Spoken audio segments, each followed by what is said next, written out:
So okay dear student, today we are going to talk about the rules of exponents and powers. अभी तक आप लोगों ने standard 8 तक ये सारे रूल्स पढ़े हुए हैं, जहाँ पे अगर दो नंबर्स हो और दोनों के बेस सेम हो और एक्सपोनेंट अलग अलग हो और दोनों मल्टीप्लिकेशन में हो तो आप x raise to m plus n कर सकते हो। सेम वे अगर दोनों डिवाइड में हो या दोनों अपॉन में हो, दोनों के बेस सेम है और अगर एक्सपोनेंट अलग अलग है तो आप सब्ट्रैक्ट कर सकते हो।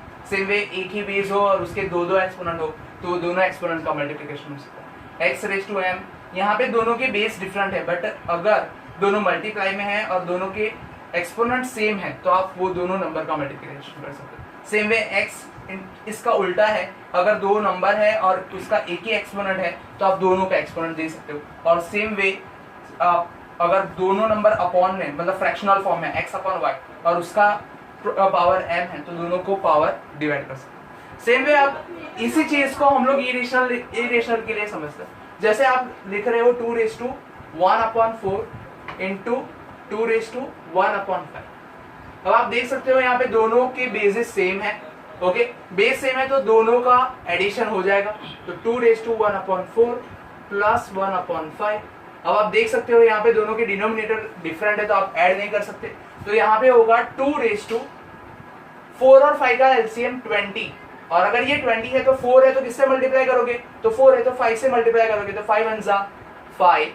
और सेम वे 5 है तो किससे मल्टीप्लाई करोगे, तो 5 है तो 4 से मल्टीप्लाई करेंगे तो 1 4 4 और आपका आंसर आएगा 2 raise to 9/20। It's so easy. Same way अगर ये आइडेंटिटी को समझते इसी तरीके से 2 रेज़ टू 1/4 हो और अपॉन में 2 रेज़ टू 1/5 हो, मतलब आपके दोनों के बेसिस सेम है, एक्सपोनेंट अलग अलग है और दोनों डिवाइड में है तो सब्ट्रैक्शन होगा। 2 रेज़ टू 1/4 माइनस 1/5 होगा, वापस से एलसीएम लेंगे तो 2 रेज़ टू 20 आएगा। यहाँ पे 4 है तो मल्टीप्लाई बाय 5 तो 5 और 5 है तो मल्टीप्लाई बाय 4 तो 4 1 4, तो that is 2 raise to 5 minus 4 that is 1/20। Okay, इस चीज की बात करते हैं तो यहाँ पे एक एग्जांपल लेके दिखा देता हूँ। 2 रेज़ टू 1/4 एंड 2/3, मतलब इसके दो एक्सपोनेंट है, एक एक्सपोनेंट 1/4 भी है और दूसरा एक्सपोनेंट 2/3 है, तो इसको कैसे करोगे, तो 2 रेज़ टू 1/4 इंटू 2/3, जैसे आप यहाँ पे रूल में देख सकते हो, यहाँ पे मल्टीप्लाई हो जाता है। नेक्स्ट अब यहाँ पे 2 2 2 1 तो बचा 1 1 1 तो ऊपर 1 आएगा और 2 3 6 तो 1/6 इज आंसर। सेम वे इस नंबर की बात करते हैं। यहाँ पे आपको एक एग्जांपल बताता हूँ, 12 रेज़ टू 1/3, तो आप यहाँ पे देख सकते हो 12 कौन से दो नंबर के मल्टीप्लिकेशन में रख सकते हो, 4 3 रख सकते हो आप, 4 3 12 और 1/3। अब आप देख सकते हो दो नंबर अंदर मल्टीप्लिकेशन में तो दोनों को आप एक्सपोनेंट दे सकते हो, 4 raise to 1/3 into 3 raise to 1/3। Next एक और एग्जांपल लेते हैं, जैसे ये यहाँ पे 4/5 रेज़ टू 1/20, तो आप यहाँ पे 4 रेज़ टू 1/20 रख सकते हो और 5 रेज़ टू 1/20। एक और एग्जांपल, एक और इंपॉर्टेंट चीज बताता हूँ, जैसे अगर रूट 2 है तो आपको पता होना चाहिए 2 रेज़ टू 1/2 है। अगर थर्ड रूट है, क्यूब रूट है, तो 2 रेज़ टू 1/3 इसका होता है। इसमें एक और चीज है, जैसे कि अगर आप 2 raise to 5 raise to 8th root लेते हो, अगर यहाँ पे 8th रूट है तो आप यहाँ पे क्या रखोगे, तो 2 रेज़ टू 5 तो ऑलरेडी है पर यहाँ पे 8th रूट है तो अपॉन में 8 है। ये चीजें आपको काफी काम में आएगी जब आप सॉल्व करोगे। So now let us understand about exercise 1. Let us start understanding exercise 1.6। आप इमेज में देख पा रहे होंगे एक्सरसाइज 1.6 में टोटली क्वेश्चन 3 है और उसके अंदर सब क्वेश्चंस दिए हुए हैं। हम लोग फर्स्ट क्वेश्चन पे कंसंट्रेट करेंगे। क्वेश्चन नंबर 1 कुछ इस तरीके से आपके सामने है, जहां पे आपको दिया है फाइंड लिखा हुआ है और फाइंड में फर्स्ट क्वेश्चन देखे तो फर्स्ट क्वेश्चन है 64 रेज़ टू 1/2। अब आपको एक सिंपल बात बताता हूँ, यहाँ पे 2 है ना, तो सोचो 64 को रेज़ टू 2 फॉर्म में ला सकते हैं। रेज़ टू 2 मतलब वो किसी का स्क्वायर है या नहीं, तो हाँ 8 स्क्वायर और यहाँ पे रेज़ टू 1/2 हो जाएगा। अब एक ही नंबर के दो एक्सपोनेंट है तो 8 रेज़ टू 2 इंटू 1/2, यहाँ पे 2 कैंसल एंड हेंस इट्स 8। अब सेकंड क्वेश्चन की बात करते हैं। यहाँ पे सेकंड क्वेश्चन आप देख पा रहे होंगे स्क्रीन पे, दैट इज 32 रेज़ टू 1/5। अब आपको ये सोचना है कि यहाँ पे अपॉन 5 है तो सोचना है 32 किसी के रेज़ टू 5 फॉर्म में आ सकता है। अगर आप प्राइम फैक्टराइजेशन करते हो, जैसा मैं बता देता हूँ आपको, 32 तो यहाँ पे पहले 2 से हो रहा है तो ये 60, वापस 2 से हो रहा है तो 8, वापस से 2 से हो रहा है तो 4, वापस से 2 से हो रहा है तो 2 और वापस से 2 से हो रहा है तो 1। तो आप देख सकते हो 2 कितनी टाइम्स है, 5 टाइम्स। सो 2 रेज टू 5 आप लिख सकते हो और अपॉन और 1 अपॉन 5। अब आप क्या कर सकते हो, 2 raise to 5 into 1 upon 5। Let us cut it, 5 5 cancel and 2 is the answer. Now third question की तरफ बढ़ते हैं। Let me rub it.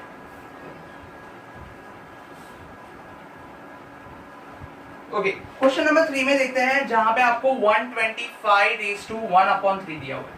Okay, अब आपको सोचना है 25 को 3 रेज टू 3 फॉर्म में ला सकते हैं, तो हाँ ला सकते हो। 5 क्यूब इज अ 125, सो 125 की जगह 5 क्यूब रख दो। अब क्या होगा, 5 raise to 3 into 1 upon 3, 3 cancel and that is 5 raise to 1। Okay, these are quite easy. Now move on to question number 2. Now let us see about question number 2. Question number 2 में भी आपको find दिया हुआ है और find में आपको first question दिया हुआ है 9 raise to 3 upon 2।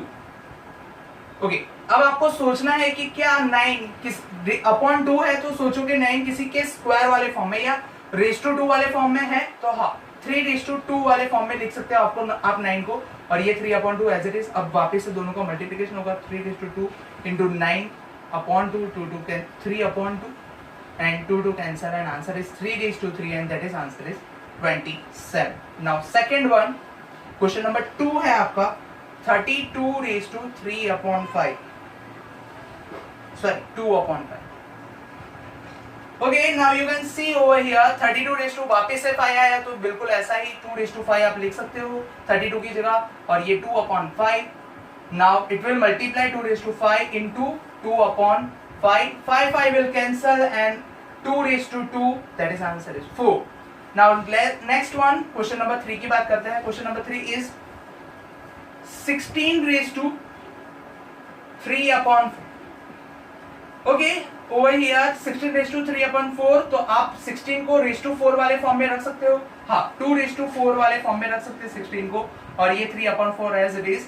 So 2 raised to 4 into 3 upon 4, 4 cancel, 2 raised to 3 and answer is 8. Here we are done about question number 2. Now let us understand question number 3. आप स्क्रीन पे देख पा रहे होंगे question number 3 भी कुछ इसी तरीके का है, पर उसमें दिया हुआ है simplify. Okay, let us simplify question first में आप देख सकते हो 2 raised to 2 upon 3 into 2 raised to 1 upon 5. आप यहाँ पे आइडेंटिटी, मैंने आपको रूल बताया हुआ था, दोनों के बेस सेम है, दोनों मल्टीप्लिकेशन में है, तो दोनों एक्सपोनेंट्स का एडिशन होगा. So 2 raise to 2 upon 3 into 2 raise to 1 plus 1 upon 5. अब आपके डिनोमिनेटर सेम नहीं है, तो आपको एलसीएम लेना होगा, तो एलसीएम ले लो. 3 और 5 का एलसीएम आएगा 15.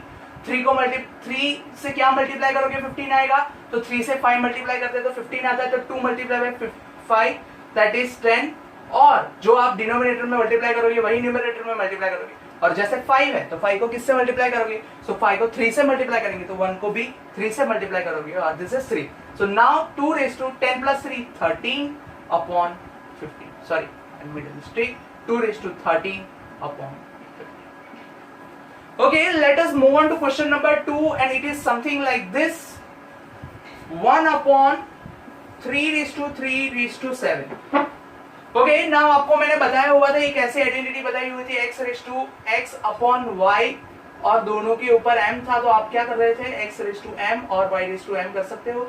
सेम है, यहाँ पे भी 7 को डिस्ट्रीब्यूट कर दोगे आप, यहाँ पे तो 1 रेज टू 7 हो जाएगा, और यहाँ पे 3 रेज टू 3 रेज टू 7 हो जाएगा. अब यहाँ पे एक और चीज लगेगी, एक ही एक्सपोनेंट के एक ही नंबर के दो एक्सपोनेंट्स है, तो आप 1 रेज टू 7 को तो 1 ही रख सकते हो, क्योंकि 1 रेज टू 1000 भी होता है तो भी वो 1 ही होता है, क्योंकि 1 की कितनी भी एक्सपोनेंट उसको 1 ही आंसर देगी. बट 3 इंटू 7 हो जाएगा, और ये आंसर आएगा 1 upon 3 raise to 20.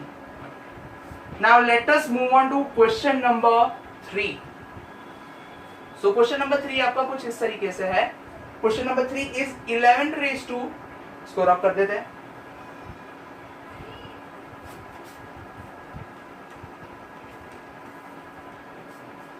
So question number 3 आपका कुछ इस टाइप का है. 11 रेज टू 1 अपॉन 2, और यहाँ पे है 11 रेज टू 1 अपॉन 4. ओके, अब यहाँ पे देख सकते हो 11 रेज टू 1 अपॉन 2 है, और यहाँ पे 11 रेज टू 1/4 है, तो ये आइडेंटिटी कुछ इस तरीके से है, x raise to m and y raise to x raise to n, दोनों की बेस सेम है इसलिए मैंने x लिया है, तो क्या हो रहा था x raise to m minus n लिख सकते हो, तो यहाँ पे भी 1/2 माइनस 1/4। एलसीएम करोगे और पूरा निकालोगे, यहाँ पे एलसीएम 4 आ जाएगा, यहाँ पे 2 से 2 मल्टीप्लाई होता है तो 4 होगा, तो 1 भी 2 से मल्टीप्लाई होगा, और 2 और 1 यहाँ पे 4 है तो यहाँ पे 1 से ही मल्टीप्लाई करोगे तो 1 तो 1 ही रहेगा। So 11 raise to 1/4 is the answer. And question number 4 is something like this, जहाँ पे आपको 7 रेज टू 1/2 दिया है और 8 रेज टू 1/2 दिया होगा, तो आप यहाँ पे लिख सकते हो 7 रेज टू 1/2, 7 इंटू 8 हो जाएगा और दोनों के बाहर 1/2 आ जाएगा, that is 56 raised to 1/2. And hence we are done with our exercise. Okay, so I hope you found this video